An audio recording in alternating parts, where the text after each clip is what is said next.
Hi అండి, అందరూ ఎలా ఉన్నారు? బాగున్నారా? ఈరోజు వచ్చేసి పప్పు అండి, మాది టమాటా పప్పు. పప్పు అయిపోయింది, అన్నం కూడా అయింది, వేడివేడి అన్నం.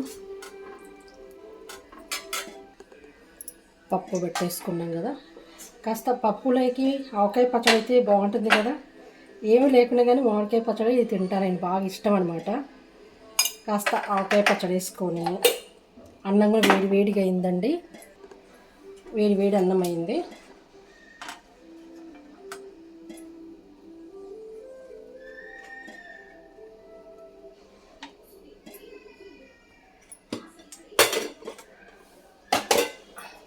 నేను ఉదయం ఈరోజు క్యారెట్ సగ్గుబియ్యం పాయసం చేశాను కదా.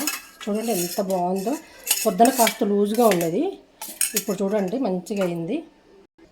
ఉదయం బాగా లూజ్గా ఉండేదండి, ఇప్పుడు చూడండి ఆరిపోయే కొద్ది ఎంత బాగుందో. టేస్ట్ కూడా చాలా బాగుందండి, నిజంగా భలే నచ్చింది. తింటారో లేదో అనుకున్నాగా నేను ఫస్ట్ టైం చేశానండి. నిజంగా చాలా బాగా నచ్చింది మా వాళ్ళకైతే. నాకు కూడా బాగా నచ్చింది. ఎంత చేశానో ఇప్పుడు చూసారు కదా, అయిపోయింది. ఇదే ఉంది. ఇప్పుడు మధ్యాహ్నం అన్నంలోకి తిందామని చెప్పేసి తీసి పెడుతున్నా. కానీ చల్లగా ఉన్నా కానీ టేస్ట్ అయితే చాలా బాగుంది. రండి భోంచేద్దాం.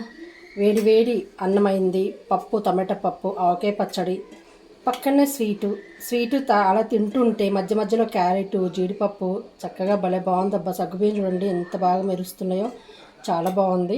పాయసం కూడా ఒకసారి ట్రై చేయండి. అయిపోయినాయి మీ భోజనాలు? మాదైతే అవుతుందండి. ప్లీజ్ అండి, నచ్చితే లైక్ చేయండి, షేర్ చేయండి, కామెంట్ చేయండి. మీరు ఈ విధంగా ట్రై చేయండి. పాయసాన్ని, పప్పు కాదు, పప్పు మీ అందరికీ వచ్చులే. పాయసాన్ని సార్ ఇంకొకటి చూపిలేదు. టమాటా పచ్చడి, టమాటాలు అంటే దోశలకి అయితే బాగుంటుంది. కొద్దిగా రైస్ లెక్కున వేసుకుందాము కొంచెం.